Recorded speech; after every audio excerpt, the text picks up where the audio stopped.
San Petersburgo es una ciudad conocida por sus palacios, sus canales y su impresionante arquitectura. Pero esta historia no transcurre entre sus monumentos ni postales. Ocurre en un bloque de departamentos de la calle Dimitrov, uno de tantos edificios grises levantados durante la antigua Unión Soviética, un lugar donde cada día parece igual al anterior, hasta que un hecho inesperado rompe para siempre esa aparente normalidad, porque a veces el horror no aparece en lugares extraordinarios, aparece en los más comunes, y es precisamente allí donde comienza este caso. En el año 2015, un vecino del edificio se detuvo frente a una bolsa abandonada junto a un estanque cercano. A simple vista, no parecía haber nada fuera de lo común, pero al revisar su contenido hizo un descubrimiento estremecedor. Dentro había restos humanos. Pertenecían a una mujer de 79 años. No existía una escena cuidadosamente preparada. No había señales evidentes de un crimen especialmente sofisticado. Solo una bolsa y un cuerpo. A pocos metros de ese lugar vivía una mujer jubilada. Nadie la consideraba una persona peligrosa. Hablaba varios idiomas. Quienes la conocían la describían como una mujer amable, discreta y fácil de pasar por alto. Sin embargo, cuando la policía llegó hasta el edificio y llamó a la puerta de su departamento, fue ella misma quien abrió. Y según coinciden diversos reportes, pronunció únicamente 2 palabras: fui yo. Antes de llegar a ese momento, es necesario retroceder varias décadas. Tamara Samsonova nació el 25 de abril de 1947 en Usur, una ciudad ubicada en Siberia. Años más tarde, estudió lenguas extranjeras en Moscú, en el Instituto Pedagógico Maurice Thorez. Tenía formación académica, dominaba varios idiomas y construyó una trayectoria laboral estable, un perfil que, con el tiempo, adquiriría un significado difícil de ignorar. Tras finalizar sus estudios, se trasladó a Leningrado, la actual San Petersburgo, donde contrajo matrimonio con Alexei Samsonov. En 1971, la pareja se instaló en un departamento de la calle Dimitrov. Ese lugar se convertiría en su hogar durante el resto de su vida. Durante 16 años, Tamara trabajó para Intourist, la agencia estatal de turismo, desempeñándose en el Grand Hotel Europe, uno de los hoteles más prestigiosos de la ciudad. Y es aquí donde este caso comienza a resultar desconcertante. Cuando se revisa la biografía pública de Tamara Samsonova, no encontramos elementos que se relacionen a casos como este. Lo que encontramos es algo mucho más difícil de explicar. Una mujer con estudios, con un trabajo estable. Todo indicaba que tenía, por lo menos en apariencia, una vida completamente normal. Sin embargo, en algún momento de la historia de Tamara, ese equilibrio comenzó a romperse. El primer episodio conocido que plantea interrogantes está relacionado con su esposo. Las fuentes no coinciden respecto al año de su desaparición. Algunas la sitúan en el 2000, otras en 2005. Esa diferencia permanece hasta hoy. Lo que sí puede afirmarse es que Alexei Samsonov desapareció sin dejar rastro. Su cuerpo nunca fue encontrado y con el paso del tiempo fue declarado legalmente muerto. La explicación inicial aceptada por la policía fue sencilla.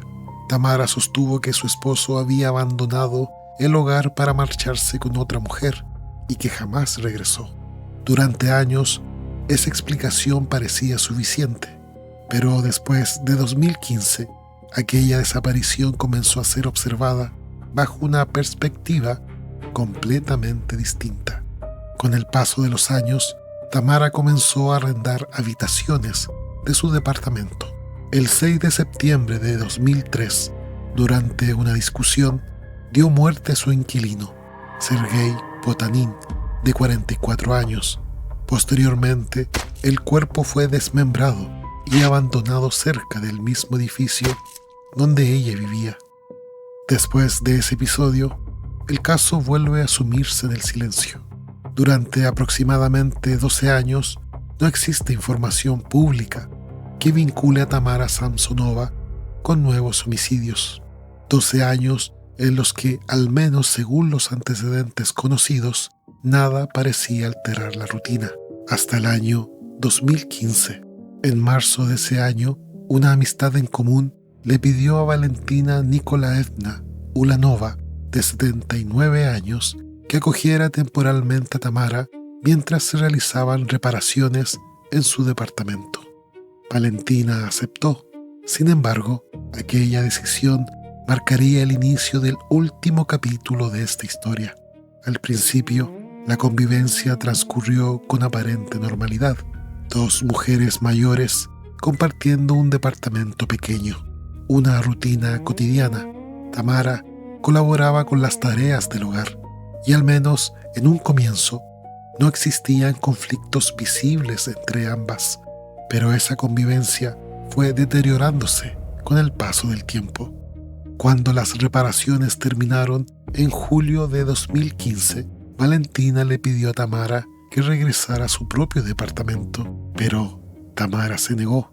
Lo que hasta entonces había sido una diferencia doméstica terminó convirtiéndose en un conflicto sin retorno. Según uno de los medios que reconstruyó el caso, la discusión final habría comenzado por un motivo tan cotidiano como unas tazas sin lavar.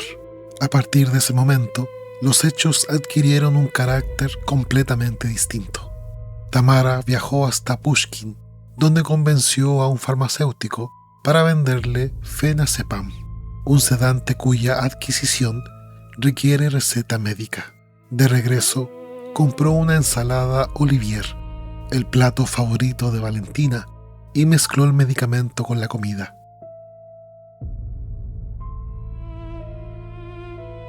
La noche del 23 de julio de 2015, Valentina lo consumió, y es aquí donde la reconstrucción de los hechos entra en uno de los puntos más controvertidos de toda la investigación. Una de las reconstrucciones sostiene que Valentina ya se encontraba inconsciente cuando comenzó el desmembramiento. Sin embargo, otra versión, atribuida a una declaración de la propia Tamara, afirma que el procedimiento comenzó cuando la víctima aún conservaba parcialmente la conciencia. Hasta la fecha, no existe evidencia forense pública que permita resolver esa contradicción. Es uno de los aspectos que este caso deja abiertos. Lo que sí pudo establecer la investigación es lo ocurrido después. Tamara desmembró el cuerpo utilizando 2 cuchillos y una sierra. Posteriormente lo dividió en varias partes y las envolvió en una cortina de baño. Durante la madrugada, distintas cámaras de seguridad registraron sus desplazamientos. En las imágenes se la observa saliendo repetidamente del edificio, vistiendo un impermeable azul y arrastrando bolsas de gran tamaño por la calle. Otra cámara la captó saliendo del departamento con una olla. De acuerdo con esa misma reconstrucción, en su interior se encontraría la cabeza de la víctima. El cuerpo fue hallado el 26 de julio de 2015, junto a un estanque cercano al edificio. El 27 de julio, la policía llegó hasta el edificio de la calle Dimitrov. Llamó a la puerta del departamento. Tamara abrió y les dijo: «Fui yo». Dentro del departamento, los investigadores encontraron rastros de sangre en el baño y restos de una cortina arrancada. Las características de esa cortina coincidían con la que envolvía el cuerpo hallado junto al estanque. Con esos antecedentes, Tamara Samsonova fue arrestada. Una de las personas que mejor recordaba a Tamara era Natalia Fedatovskaya. En declaraciones a CNN, la describió como una mujer muy extraña, astuta y sospechosa. Según su testimonio, cuando decidió enfrentarla por la desaparición de su amiga, Tamara le pidió que no avisara a la policía y llegó a sujetarla del brazo para impedirlo. Tiempo después, los propios investigadores le dirían que había tenido suerte de escapar de aquella situación. En ese momento, nadie imaginaba hasta dónde llegaría la investigación. Lo que las autoridades descubrirían en los días siguientes ampliaría el caso mucho más allá del homicidio de Valentina Ulanova. El arresto de Tamara no puso fin al caso. Las pericias realizadas en el departamento confirmaron lo que hasta entonces eran solo sospechas. Los rastros de sangre, la cortina utilizada para envolver el cuerpo y las imágenes de las cámaras de seguridad fortalecieron la reconstrucción de los hechos y respaldaron la responsabilidad de Tamara en el homicidio de Valentina Ulanova. Sin embargo, nada llamó tanto la atención como su comportamiento durante la audiencia del 29 de julio de 2015 ante el Tribunal del Distrito Frunze de San Petersburgo. Según distintos reportes, lanzó besos a los periodistas presentes en la sala y declaró que había actuado deliberadamente para ser conocida como un asesino en serie. También afirmó que llevaba 10 años preparándose para alcanzar ese objetivo y que, sin un lugar donde vivir, había decidido terminar sus días en prisión. Sus declaraciones recorrieron la prensa internacional. Lo que encontraron después hizo que el caso dejara de centrarse en una sola víctima. Todo comenzó con un diario. Durante el registro del departamento, la policía encontró un cuaderno escrito en ruso, inglés y alemán. En sus páginas, Tamara describía posibles crímenes adicionales, hasta 14 víctimas. Según diversos reportes, las anotaciones incluían referencias a actos de canibalismo y posibles rituales vinculados a magia oscura. A partir de ese hallazgo, la investigación se amplió hacia antiguas desapariciones y muertes sin resolver, registradas desde la década de 1990, incluida la desaparición de su propio esposo. Entre los antecedentes revisados también figuraban páginas faltantes del diario y su posible relación con una víctima temprana, identificada en algunas fuentes como Volodya. Pero aquí conviene hacer una precisión. La cifra de 14 corresponde a personas investigadas, no a homicidios judicialmente demostrados. Hasta donde permite establecer la información pública, los únicos casos atribuidos judicialmente a Tamara son los de Sergei Potanin y Valentina Ulanova. Y es precisamente aquí donde surge la mayor incógnita del caso. ¿Era aquel diario el registro de hechos reales? ¿O es una obra de ficción escrita por la propia Tamara? Después de reconocer el homicidio de Valentina, ella se retractó y aseguró que todo el contenido del diario había sido inventado. La policía, sin embargo, continuó investigando. Hasta hoy, esa contradicción nunca ha podido resolverse de manera definitiva. El 26 de noviembre de 2015, una evaluación psiquiátrica forense concluyó que Tamara Samsonova representaba un peligro tanto para la sociedad como para sí misma. Un mes después, fue internada bajo tratamiento obligatorio en un hospital psiquiátrico especializado en la ciudad de Kazán. No recibió una condena penal en el sentido tradicional. La medida adoptada fue un internamiento psiquiátrico obligatorio.